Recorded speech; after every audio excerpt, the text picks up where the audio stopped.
नमस्कार, स्वागत है आपका झारखंड समाचार में। झारखंड कैबिनेट में नियोजन नीति पर बड़ा फैसला। राज्य से 10वीं और 12वीं की पढ़ाई की अनिवार्यता खत्म। भाषा पेपर में भी बड़ा बदलाव। तो वहीं हेमंत सरकार को भाजपा विधायकों ने घेरा, लगाया भ्रष्टाचार से लिप्त रहने का आरोप। और रामगढ़ के प्रचंड जीत के बाद बोले एनडीए के दिग्गज, गद्दी खाली कीजिए। तो आज की सभी बड़ी खबरों पर बात करने से पहले आपसे छोटी सी अनुरोध है कि कृपया वीडियो को एक लाइक अवश्य कर दीजिएगा, क्योंकि आपका एक लाइक करना ही हमारे मेहनत का फल होता है। तो शुरुआत करते हैं आज की पहली और बड़ी खबर से। इस वक्त की बड़ी खबर झारखंड से आ रही है, जहां झारखंड कैबिनेट में नियोजन नीति पर बड़ा फैसला आया है। राज्य से 10वीं और 12वीं की पढ़ाई की अनिवार्यता अब खत्म हो चुकी है। भाषा पेपर में भी बड़ा बदलाव देखने को मिल रहा है। दरअसल झारखंड कैबिनेट की बैठक में नियोजन नीति को लेकर अहम फैसला लिया गया है। नियोजन नीति में जेएसएससी के होने वाली नियुक्तियों में अब राज्य के संस्थान से 10वीं और 12वीं की पढ़ाई करना अनिवार्य नहीं होगा। इसके साथ ही स्थानीय रीति रिवाज की अनिवार्यता को भी हटा दिया गया है। और बता दें कि वही भाषा पेपर में हिंदी, अंग्रेजी और संस्कृत को जोड़ा गया है। अब क्षेत्रीय और जनजातीय भाषा पेपर में कुल 15 भाषा होंगे।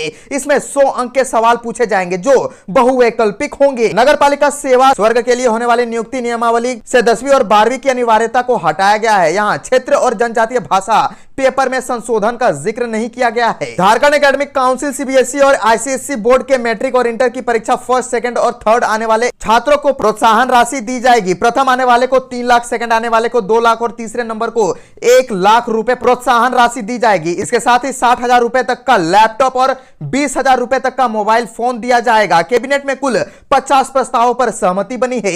इसमें नियोजन के साथ साथ देवघर में दुर्गा सोरेन विश्वविद्यालय खोलने पर भी सहमति दी गई है। इसके अतिरिक्त साहेबगंज में मॉडल डिग्री कॉलेज का निर्माण राज्य योजना मद से होगा। इसके अलावा खाद्य सार्वजनिक वितरण विभाग रांची में 2 कर्मियों की सेवा नियमितीकरण की गई है।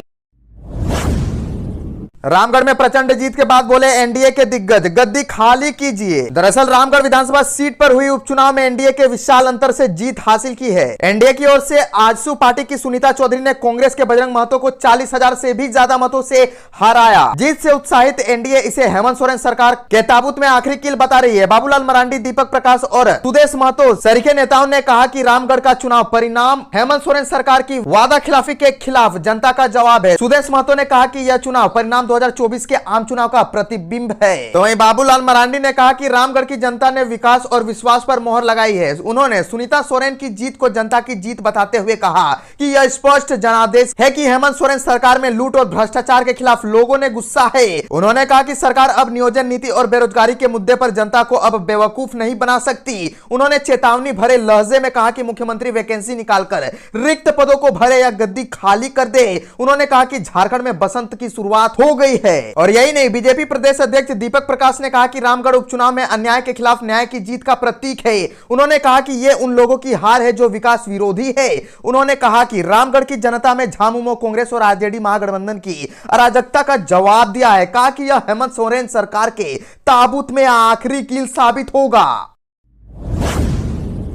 हेमंत सरकार को भाजपा विधायकों ने घेरा, लगाया भ्रष्टाचार से लिप्त रहने का आरोप। झारखंड विधानसभा के बजट सत्र में जोरदार हंगामा हुआ। सबसे पहले विधानसभा बजट सत्र में विपक्ष के विधायकों ने विधानसभा के मुख्य द्वार पर प्रदर्शन किया और जमकर नारेबाजी की। विपक्ष के विधायकों ने भ्रष्टाचारी मुख्यमंत्री इस्तीफा दो, खदान को लूटने वाली सरकार इस्तीफा दो के नारे लगाए। विधायक अमर कुमार बावरी ने कहा कि झारखंड पहला राज्य है जहां मुख्यमंत्री समेत उनके मंत्रिमंडल के कई मंत्री और अधिकारी भ्रष्टाचार से लिप्त हैं। ऐसी सरकार को सत्ता में बने रहने का कोई अधिकार नहीं है। उन्होंने कहा कि झूठे वादों के बल पर सत्ता में आई यह सरकार जनता के कल्याण की जगह अपनी जेब भरने में लगी हुई है। नियोजन नीति का नहीं बनना, स्थानीय नीति पर जनता को गुमराह करना इस सरकार की नियति है। विधायक अनंत ओझा ने कहा कि हेमंत सरकार मुस्लिम तुष्टीकरण पर काम कर रही है। संथाल में बांग्लादेशी घुसपैठियों के द्वारा लगातार कुकृत्य किए जा रहे हैं, लेकिन यह सरकार उनके खिलाफ कोई कार्रवाई नहीं कर रही है। इतना ही नहीं, इस दौरान विधायक रामचंद्र चंद्रवंशी ने मंत्री मिथिलेश ठाकुर के भाई विनय ठाकुर पर टेंडर पेपर फाड़ने और ठेकेदारों को धमकाने का आरोप लगाया। इस पर मंत्री ने विपक्ष को चुनौती देते हुए कहा कि चंद्रवंशी अगर इस बात को साबित कर देते हैं तो वह इस्तीफा दे देंगे।